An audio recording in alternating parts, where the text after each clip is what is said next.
The Republican Party also looking for momentum, with House Speaker Paul Ryan unveiling a plan to rein in government waste. Ryan stressed that despite his disagreements with Donald Trump, he's a better choice for the economy. Do I believe that Hillary Clinton is going to be the answer to solving these problems? I do not. I believe that we have more common ground on the policy issues of the day, and we have more likelihood of getting our policies enacted with him than we do with her. Mark Serrano, Charlie Kirk, and Emily Tisch Sussman.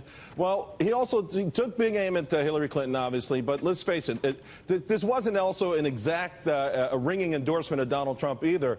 And Mark Serrano, what do you make of this? I think it's pretty odd to begin with that it feels like Paul Ryan's on a parallel track to Donald Trump. I mean, he's unveiling his own plans. He's unveiling the future of the GOP. Isn't it Donald Trump's party anyway? It is Donald Trump's party, and Paul Ryan needs to get in line.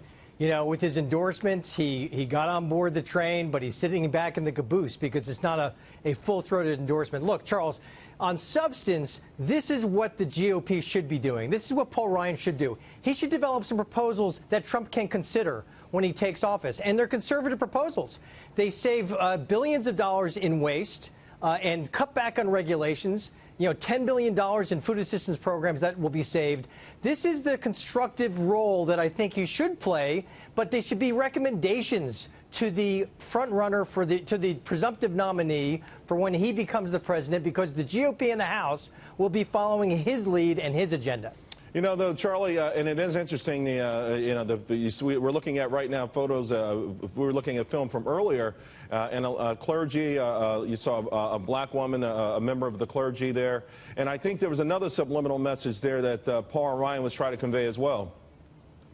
Yeah, most definitely. And, you know, I'm actually pleased by what I saw out of Speaker Ryan here. I mean, for once, the Speaker of the House is something Boehner really did not do. They're reaching out to portions of the American electorate that don't traditionally vote Republican. And, you know, this is something, Charles, you and I have talked about frequently, that the poor in this country have been harmed the most by the Obama administration. And if there's a pro-growth message, one that is centered around opportunity, and one that tries to make the safety net actually a ladder and not a hammock, I think that's something that the Republican Party can succeed on politically and also in a policy realm. I'm happy to see Speaker Ryan start to address these problems. I think he should talk more about school choice. I think that's something that Trump would take up wholeheartedly. And I think if you look at Hillary Clinton, she's going to struggle with the black vote compared to what Barack Obama did in 2012 and 2008. So I do think this could help politically heading into November. You know, Emily, you do contrast where Hillary is right now with respect to Bernie Sanders.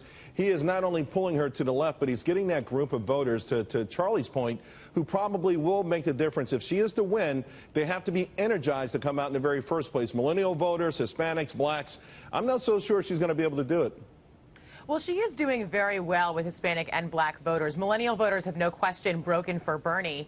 But when asked if they would, in the end, support her, and especially considering that Trump is now solidified as the candidate, even while there was a hot Democratic primary going on, 80% of millennials are already saying they would support her in the end. Their platforms are just not that far apart. It's like a difference in degree and difference in kind. Look, what Ryan was trying to do yesterday was attempting what your guests are very eloquently saying the Republican Party has tried to do for a long time, is appeal to poor minority voters.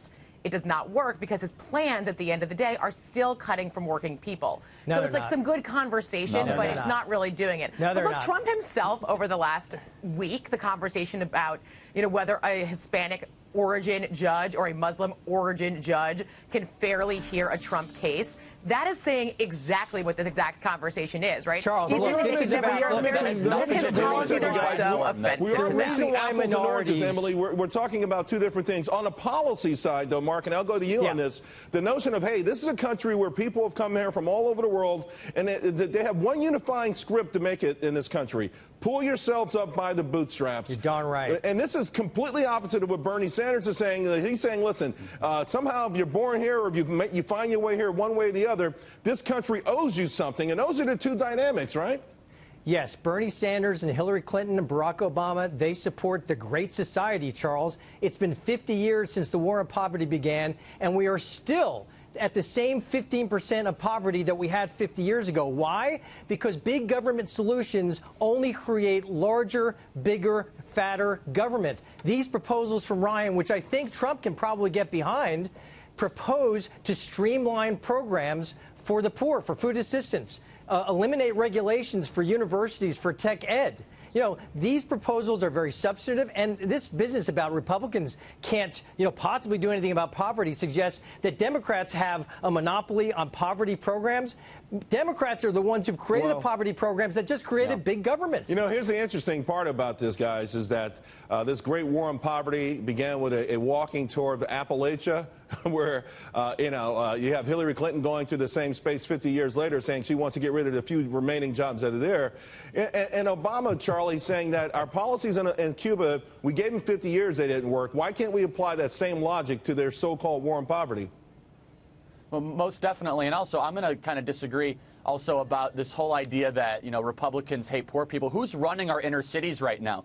You look at Oakland, Detroit, Chicago, Philadelphia. I can't remember the last time they had a Republican mayor or a Republican majority in the city council. I mean, you look at the Great Society, which, by the way, has spent trillions of dollars, had no net impact in actually improving poor Americans' lives. That's Democrat policies that we've put trillions of dollars into poor Americans, and nothing has gotten better. And you look at what Paul Ryan is saying. He's saying we need to actually create a ladder of opportunity for those people that do not have it well off in this country.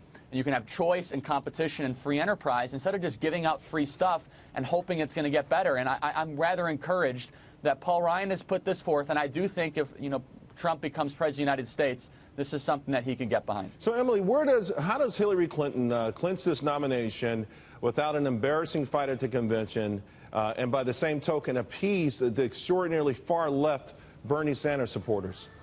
Well, she actually already has clinched the nomination as of last night, but there are 6 primaries today, including 2 of the most delegate-rich in the country, California, New Jersey, very diverse states, very large states, and they should have a say, and people should be turning out today. I actually think one of the things, the announcement last night that she has already clinched the nomination will actually probably hurt the turnout numbers, because people think, okay, I was going to be there for her, but she already got the nomination. I'm not sure that I'm going to take the time to vote today in the primary, which is then a perception problem. Look, she was always going to clinch the nomination in terms of delegates in New Jersey before the polls even closed in California. Yeah, so it was always a perception problem. That was the deception of the news media pushing her over the goal line. And also, let's face it, too, that's also, she does have 3 million more votes. 1 second, because we're going to have to finish this up, but that also includes these super delegates, which there's been an enormous backlash against. I think she's got to find a way to win this without the super delegates. I don't know if she can get those numbers between New Jersey and California. Coming out of it does appear that she is on track to get a majority of the delegates tonight, and the way the Democrats do the delegates, pledge delegates, not super delegates. Let's leave it there. You guys are all fantastic. You're all my favorites.